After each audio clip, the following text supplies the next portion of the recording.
साध्यं वदां परहितं प्रमतं प्रमेयं ज्ञानं सदान्यवदितं भवमेव रूपम् चिन्त्यं विचिन्त्य वदतं धरणोपनित्यं साध्यं सदा वै प्रणवं करोमि। पूरे जीवन का एक ही चिंतन, एक ही लक्ष्य और एक ही तथ्य होता है कि हमने जिस कारण से, जिस प्रयोजन से जन्म लिया है, वह जन्म सफल हो जाए। प्रभु ने हमें जो प्राण चेतना दी है, ईश्वर ने जिस निमित्त हमें इस पृथ्वी पर भेजा है, उसकी सार्थकता इस जीवन में ही हो जाए। तुम्हारा जीवन अपने आप में कोई अलौकिक घटना नहीं है। ठीक वैसा ही जन्म है जैसा हजारों लाखों व्यक्तियों का इस पृथ्वी पर प्रति मिनट हो रहा है। जन्म लेते हैं और अपने अपने कार्य संपन्न करते हुए मृत्यु को प्राप्त हो जाते हैं। पर यह तो जीवन का कोई लक्ष्य या जीवन का अभीष्ट चिंतन नहीं हुआ। यह तो एक जीवन की मजबूरी हुई कि हमने सांस ली, प्रकृति के द्वारा हम पले पोसे बढ़े और सामाजिक नियमों मर्यादाओं के अनुसार विवाह किया, संतान हुई, व्यापार या नौकरी की और शमशान में जाकर सो गए। ऐसा करना कोई महत्वपूर्ण चिंतन नहीं है, कोई महत्वपूर्ण कार्य नहीं है। यदि आप नहीं चाहते तब भी ऐसा होता, यदि आप चाहते तब भी ऐसा हो रहा है। और जिस तरीके से आप जी रहे हैं, समाज में जिस तरीके से आप बढ़ रहे हैं, उस तरीके से तो हजारों लाखों लोग जी रहे हैं, बढ़ रहे हैं और निरंतर मृत्यु के मुंह में जा रहे हैं। पर इस जीवन से मृत्यु तक की यात्रा में जो एक क्षण रुककर विचार करता है कि क्या ऐसा जीवन जीना ही मेरी नियति है, क्या यह जीवन है, क्या इसे हम अपना जीवन कह सकते हैं, तो उसे यह विचार करने के लिए बाध्य होना पड़ेगा कि यह तो एक जीवन की प्रक्रिया है। तुम जो जीवन जी रहे हो वह व्यर्थ और बेमानी जीवन है। इस जीवन में कोई रस नहीं है, कोई प्राणस चेतना नहीं है, कोई लक्ष्य नहीं है, कोई हेतु नहीं है। तुम्हें यह भी पता नहीं है कि तुम किस ओर जा रहे हो, और तुम्हें यह भी पता नहीं है कि तुम्हारा लक्ष्य क्या है, कहां पहुंचना है, किस तरह से पहुंचना है। और यदि ऐसा चिंतन आप नहीं करते तो फिर आप सही अर्थों में पुरुष नहीं कहला सकते। पुरुष बनने के लिए पहली शर्त यह है कि हम जीवन को और जीवन के सूत्रों को अपने हाथ में पकड़े। यह सारा जीवन हमारे हाथ में हो। अभी तो यह जीवन समय, काल और मृत्यु के हाथों में है। जैसा वो हमें गतिशील करता है, हम वैसे ही गतिशील बने रहते हैं। सुख दुख, हानि लाभ के तानों बानों से अपने जीवन को बुनते हुए चले जाते हैं, क्योंकि इस प्रकार के जीवन पर हमारा कोई अधिकार नहीं है। हम अपने ही जीवन के नियंता नहीं है, अपने ही जीवन के सूत्रधार नहीं है, और नहीं इसलिए है कि हमें इस बात का ज्ञान ही नहीं है कि अपने जीवन के सूत्रों को अपने हाथों में किस प्रकार लिया जाए, अपने जीवन के रहस्यों को किस प्रकार से बुना जाए, और वह कौन सी विधि है, वह कौन सा चिंतन या विचार है जिसके द्वारा जीवन को एक अद्वितीय जीवन,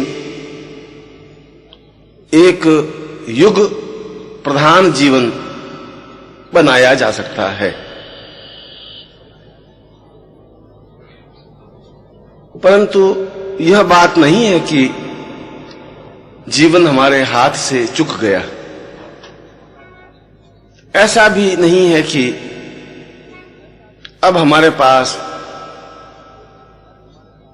कोई शक्ति या सामर्थ्य नहीं है कि अपने जीवन को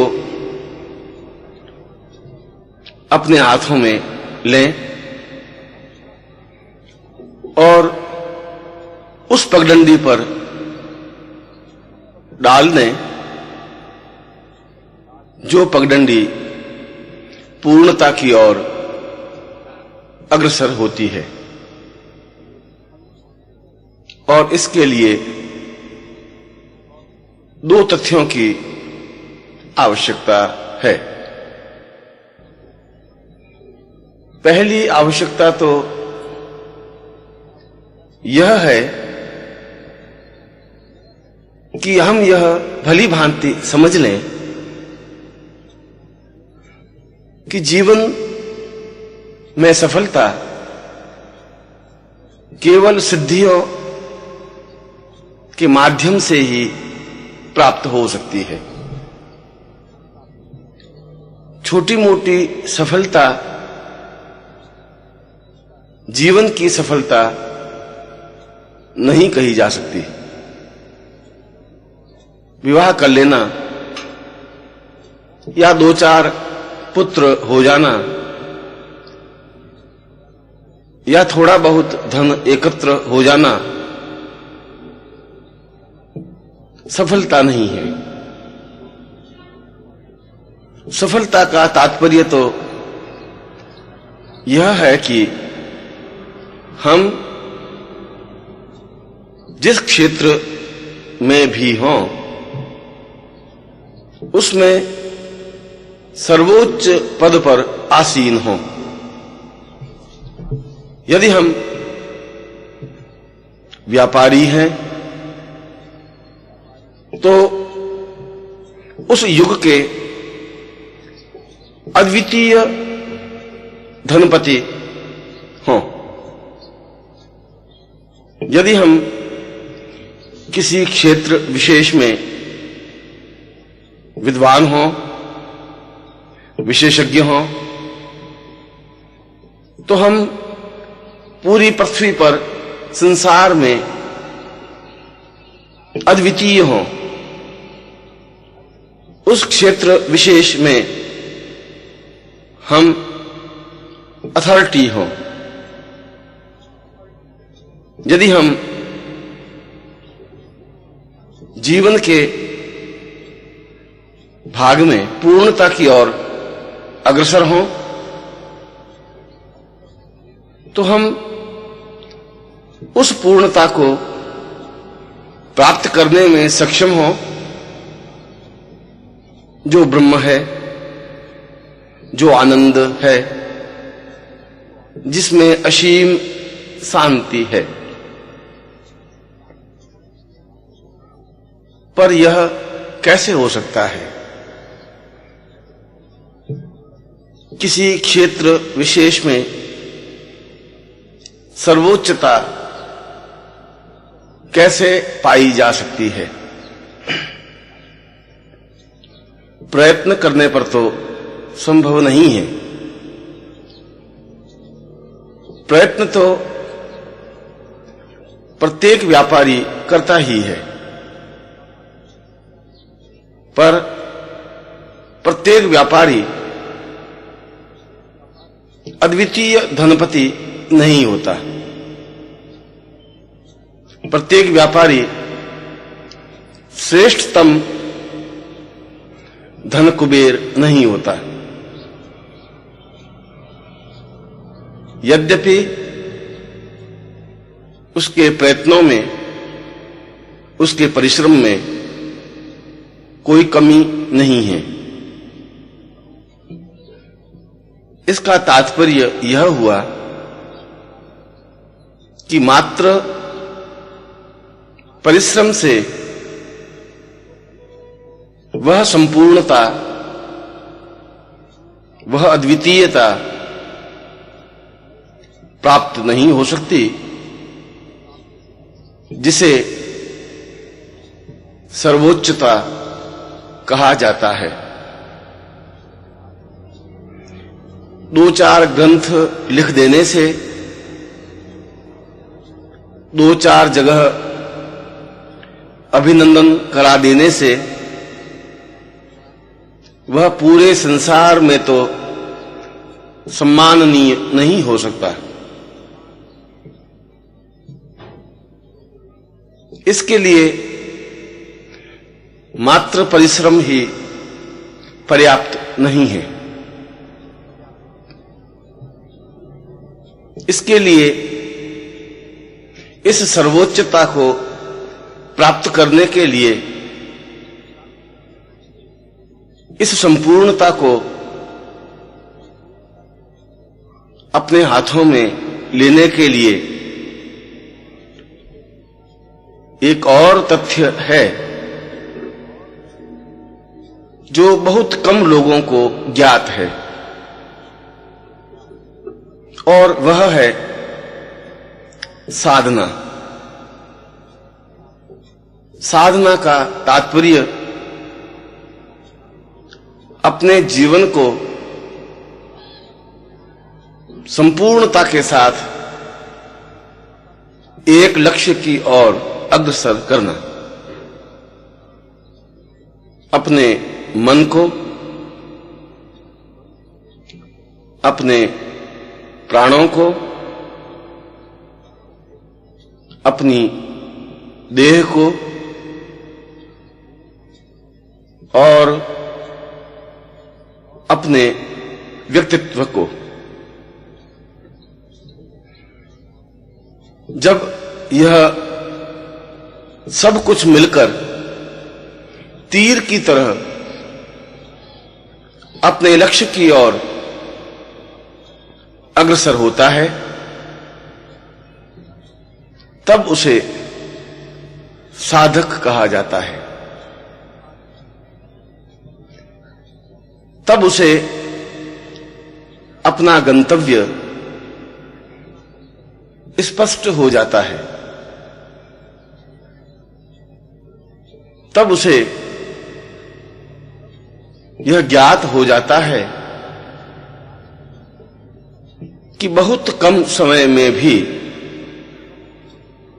जीवन को संपूर्णता, अद्वितीयता,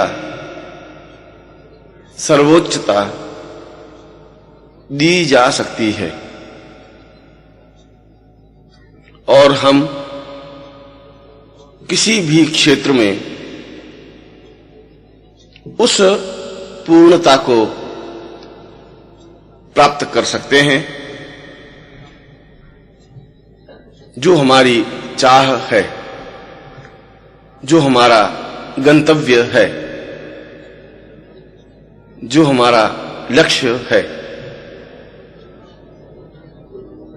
क्योंकि साधना के माध्यम से ही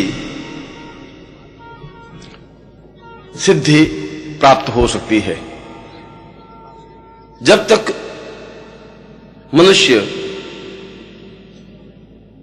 अपनी प्राण चेतना के साथ ऊपर नहीं उठता,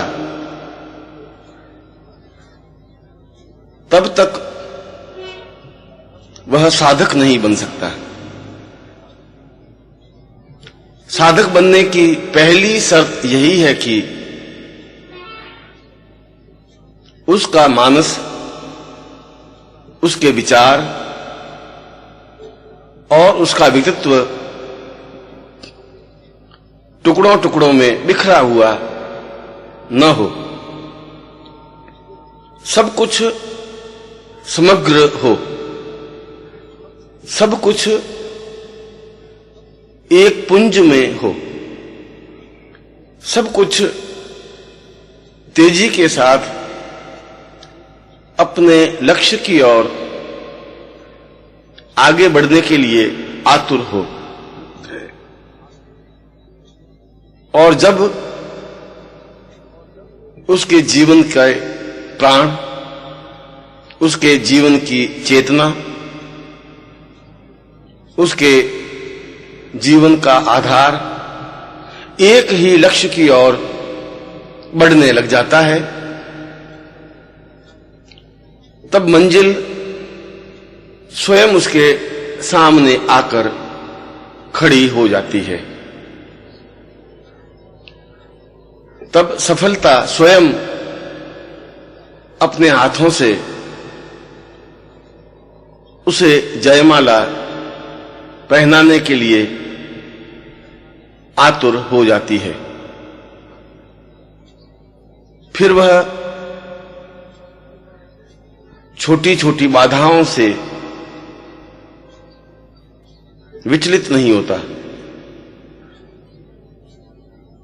फिर थोड़ा सा संकट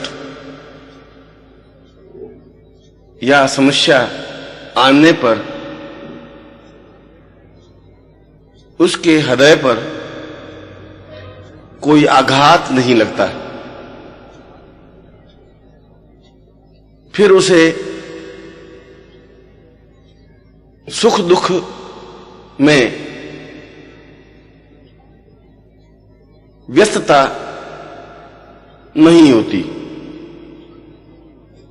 वह सुख को भी उसी भाव से देखने लगता है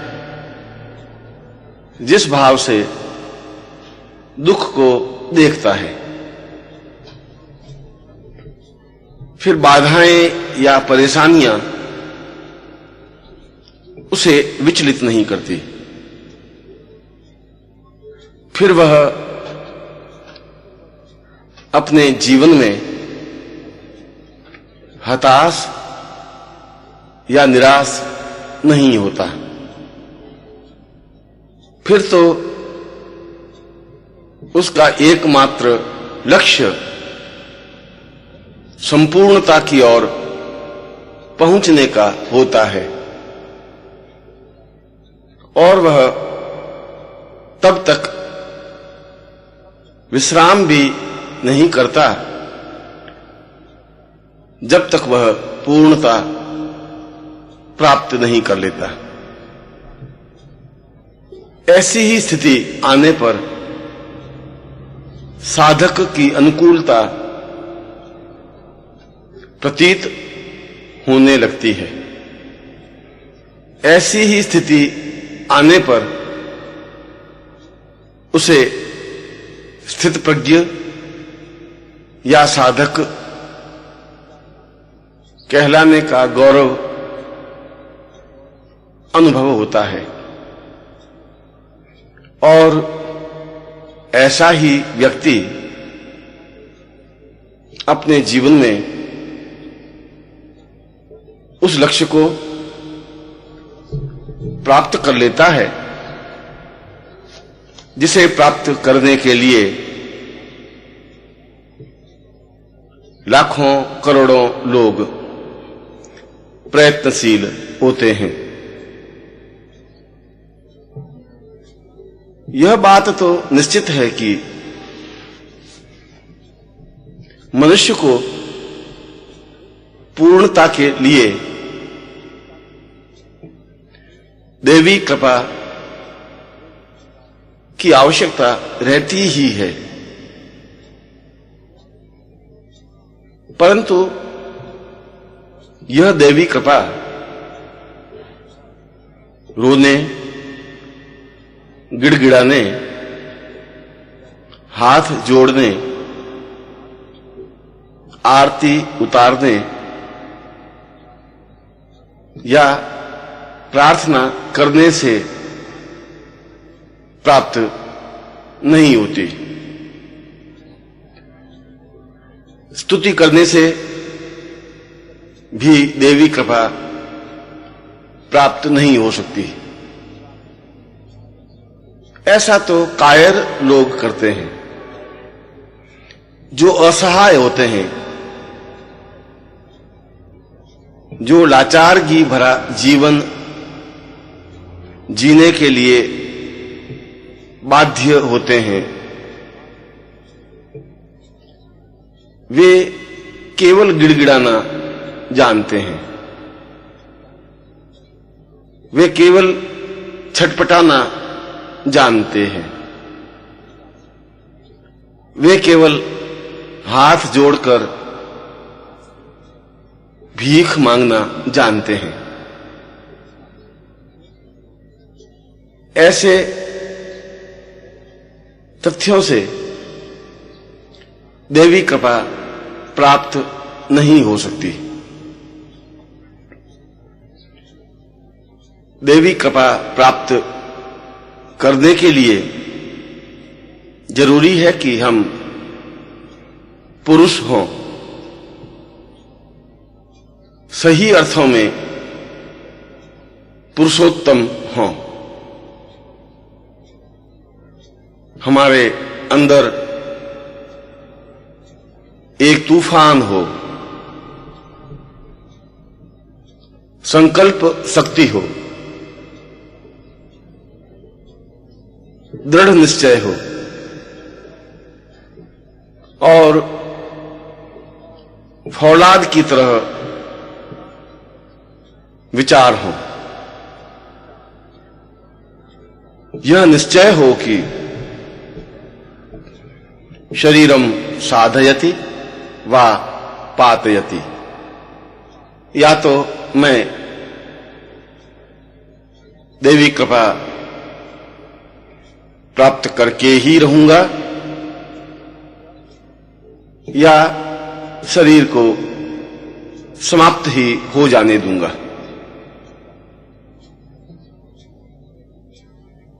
जब ऐसा चैलेंज, ऐसी संकल्प शक्ति उसके मन में आती है, उसके विचारों में आती है, तब उसे साधक कहा जाता है। और ऐसा ही साधक सफलता पा सकता है, ऐसा ही साधक सिद्धि हस्तगत कर सकता है, ऐसा ही साधक देवताओं को बाध्य कर सकता है कि वे संपूर्णता के साथ सहयोग करें, अपना सब कुछ प्रदान करें। और ऐसा ही व्यक्ति उन देवताओं की कृपा से, उनके सहयोग से अद्वितीय जीवन, सर्वोच्चता और संपूर्णता प्राप्त करने का अधिकारी हो जाता है। ऐसी ही क्रिया को सिद्धि कहते हैं। पर यह सिद्धि कैसे प्राप्त हो, यह दैवी कृपा किस प्रकार से हस्तगत हो, किन प्रयत्नों से, किन सूत्रों से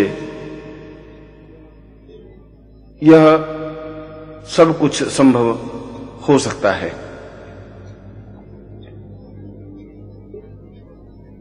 इन सूत्रों को साधना कहा जाता है, जिसके माध्यम से हम सही अर्थों में साधक बन सकें, सही अर्थों में अपने जीवन को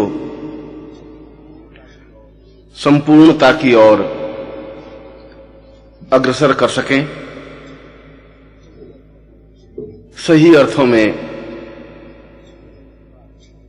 देवी कृपा प्राप्त कर सकें और सही अर्थों में सिद्धि हस्तगत कर सकें।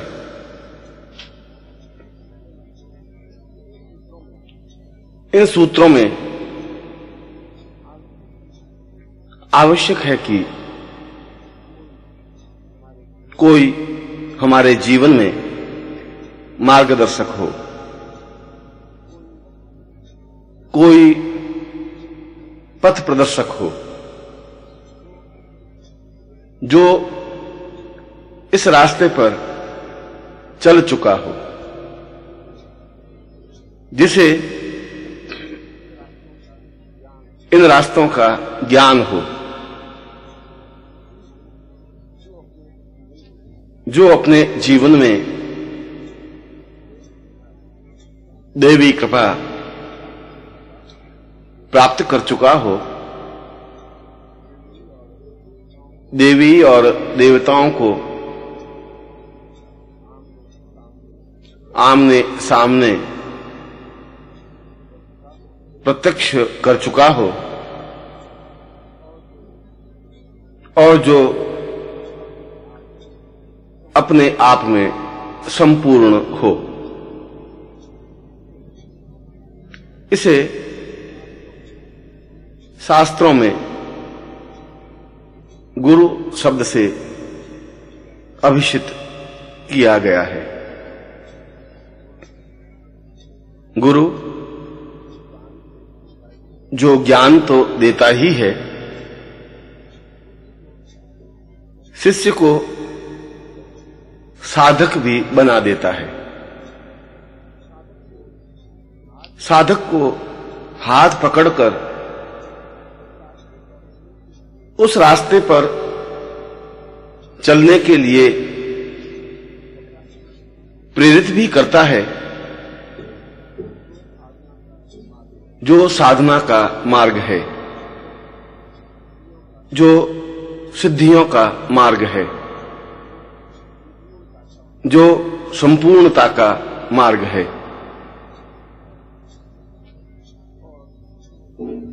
और जिसने अपने जीवन में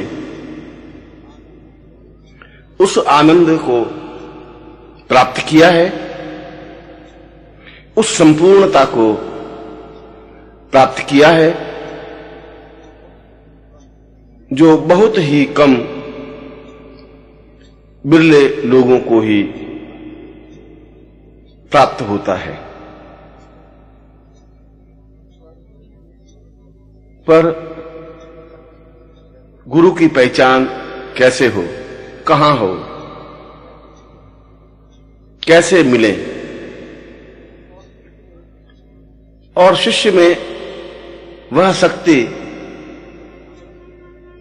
वह सामर्थ्य होती ही नहीं। शिष्य के पास वह आंख ही नहीं होती जिससे गुरु को पहचाना जा सके।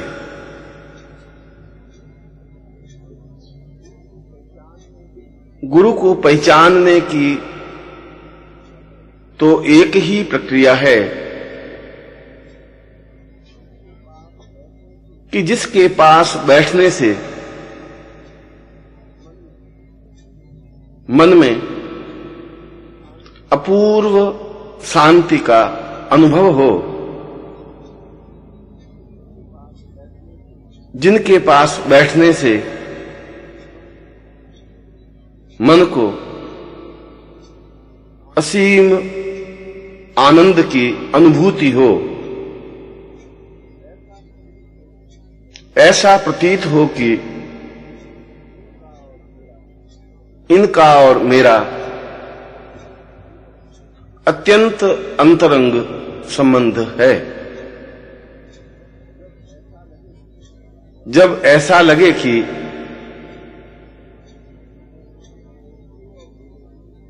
इसके और मेरे बीच कोई भेद या दूरी है ही नहीं, जिसके बिना जीवन व्यर्थ और बेमानी लगे,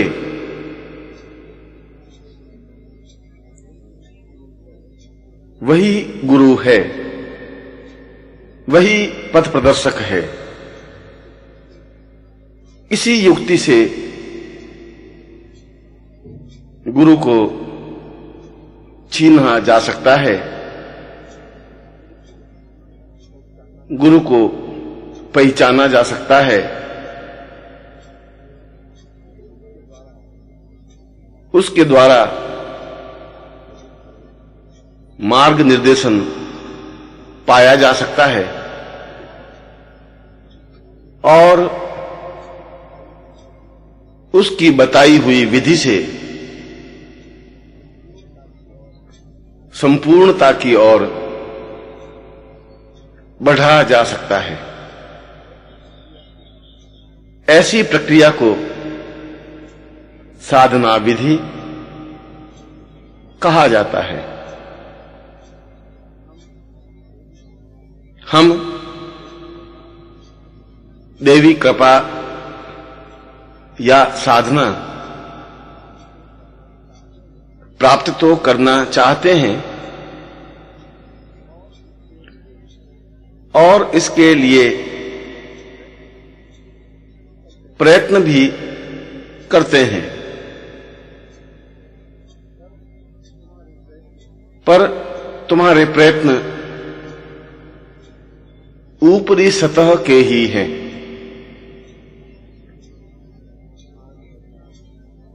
स्नान करना या पीली धोती पहनकर बैठ जाना या हाथ में माला लेकर मंत्र जाप करना,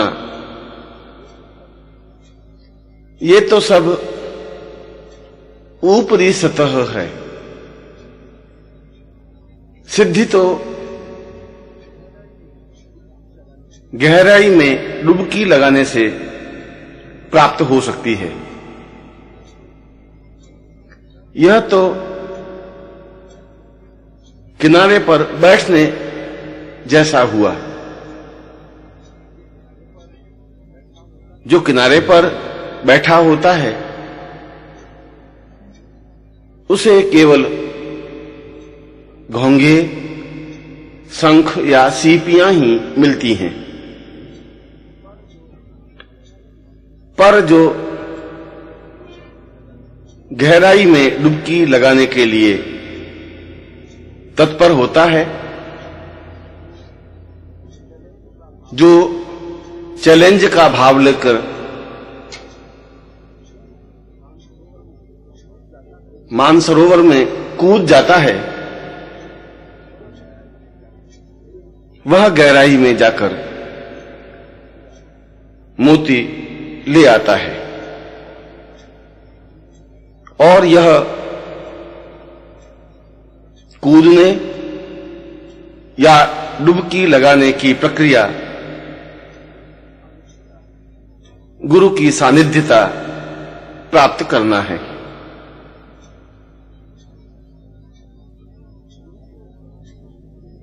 गुरु को अपना बना लेना या उसमें डूब जाना सही अर्थों में समुद्र के बीच में कूदने जैसा ही है।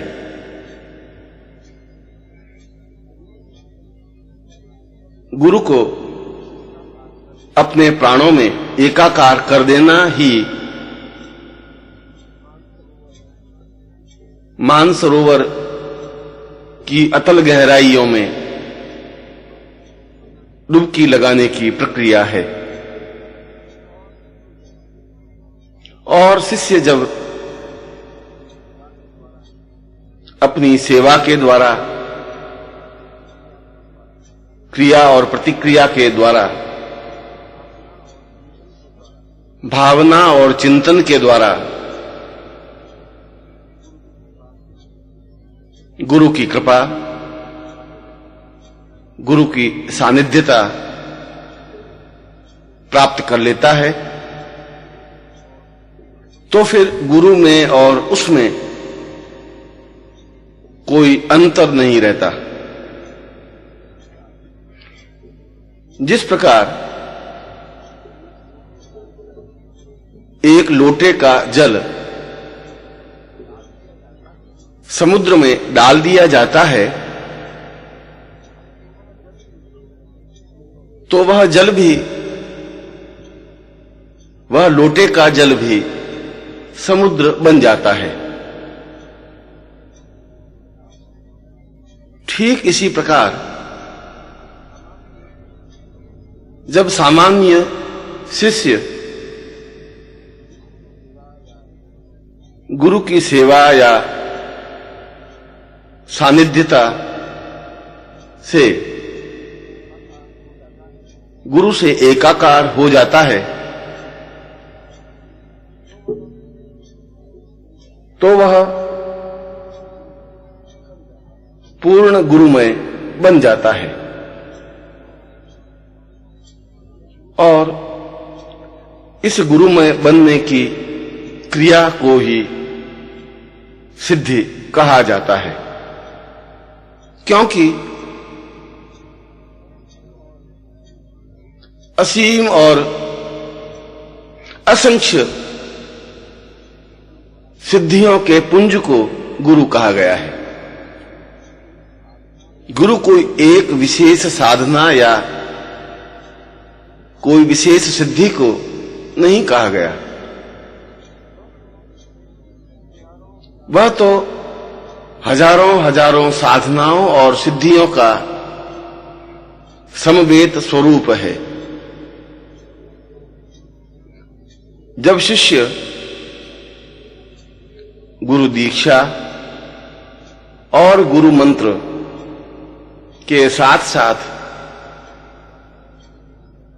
गुरु सेवा और गुरु की सानिध्यता प्राप्त कर लेता है, तो वे सिद्धियां स्वतः ही गुरु के द्वारा शिष्य को प्राप्त हो जाती हैं।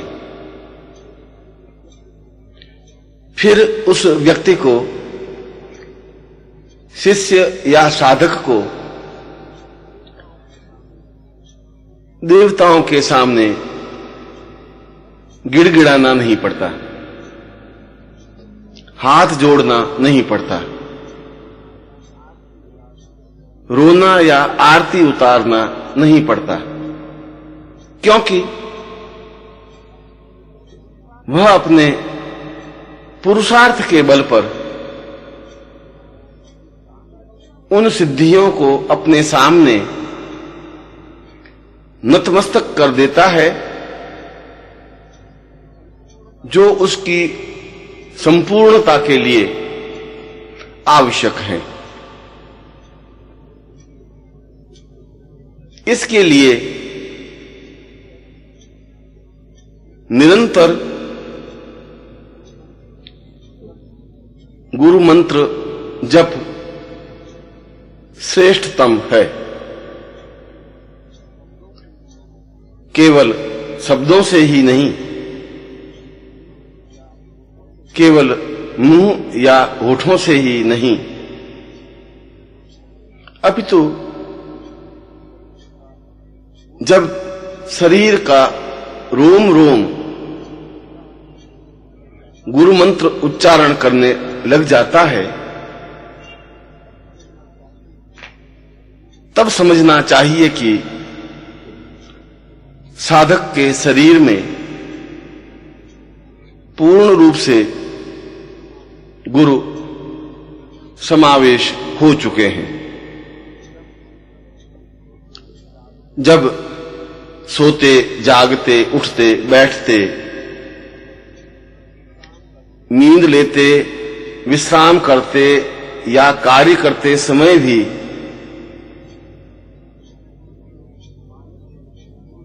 उसके मानस में गुरु चिंतन या गुरु मंत्र ही होता है, जब उसका प्रत्येक रोया रोया गुरु मंत्र उच्चारित करने लग जाता है, तो वह मनुष्य केवल साधक या शिष्य ही नहीं रहता, वह सही अर्थों में गुरुमय बन जाता है। और गुरुमय बनने का तात्पर्य गुरु के पास जितनी भी सिद्धियां हैं, उन सबको एक बारगी ही प्राप्त कर लेने की प्रक्रिया। और जब वे सिद्धियां प्राप्त हो जाती हैं, तो स्वतः ही देवी कृपा उसे अनुभव होने लगती हैं, स्वतः ही उसके शरीर और व्यक्तित्व में आकर्षण और सम्मोहन सा आ जाता है। स्वतः ही उसकी जबान में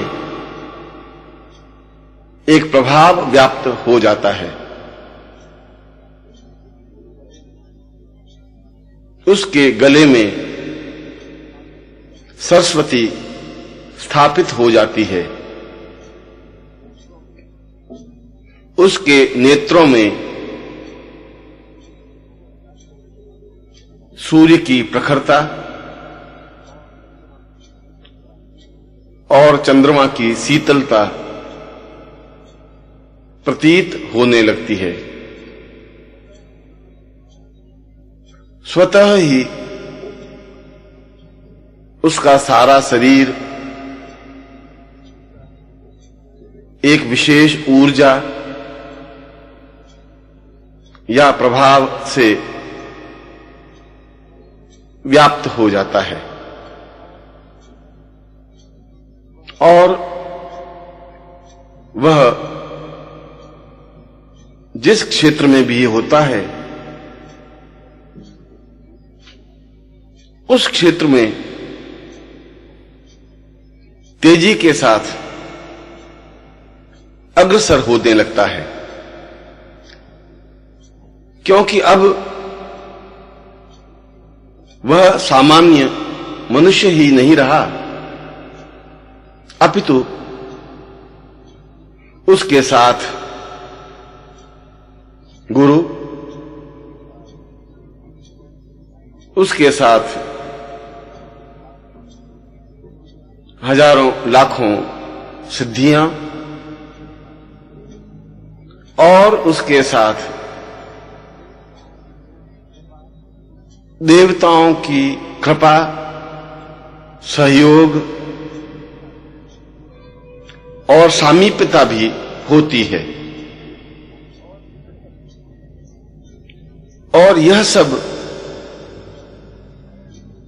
बहुत ही कम बिरले लोगों को प्राप्त होती है। ऐसा ही व्यक्ति अपने क्षेत्र में अद्वितीय बनता है।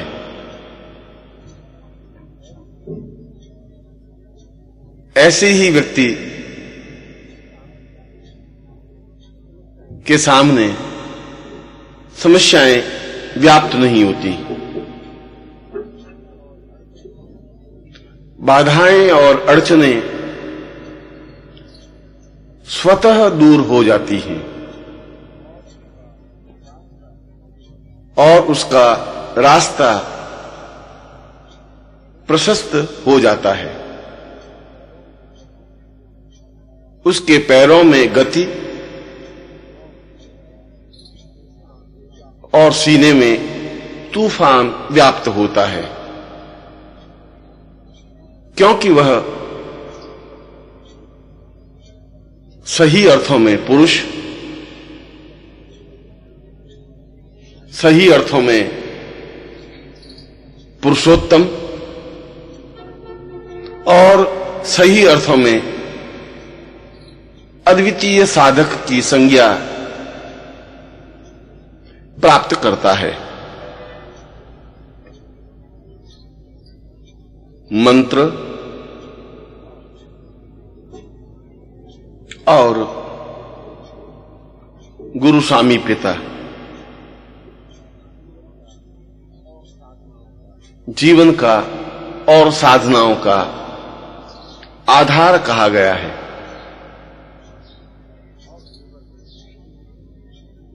और केवल अपने पूरे शरीर को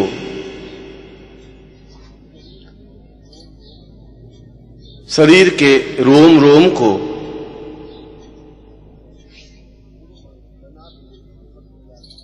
गुरुमय बना देने की प्रक्रिया ही साधना कही जाती है।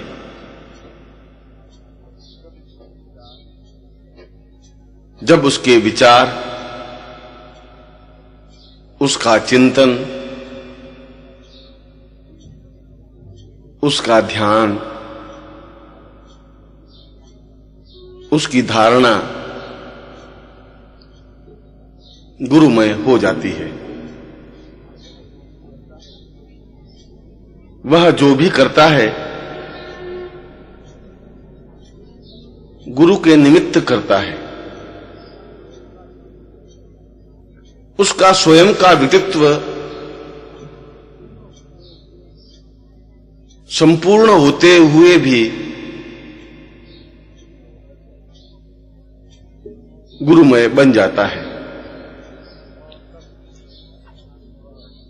और तब वह गुरु के द्वारा प्राप्त समस्त सिद्धियों को प्राप्त कर पूर्ण सिद्धि पुरुष बन जाता है और जीवन में, विश्व में अद्वितीय बनकर दैदीप्यमान हो उठता है। और यह दैदीप्यमानता ही जीवन को संपूर्ण बना देती है। इसी के द्वारा तो व्यक्ति समाज में, देश में और विश्व में अपने आप में अद्वितीय बनकर श्रेष्ठतम स्थिति प्राप्त करने में सक्षम हो सकता है और यही साधना है। इसी को पूर्ण सिद्धि कहा गया है। ओम पूर्णमदः पूर्णमिदं पूर्णात् पूर्णदमुच्यते पूर्णस्य पूर्णमादाय पूर्णमेवावशिष्यते।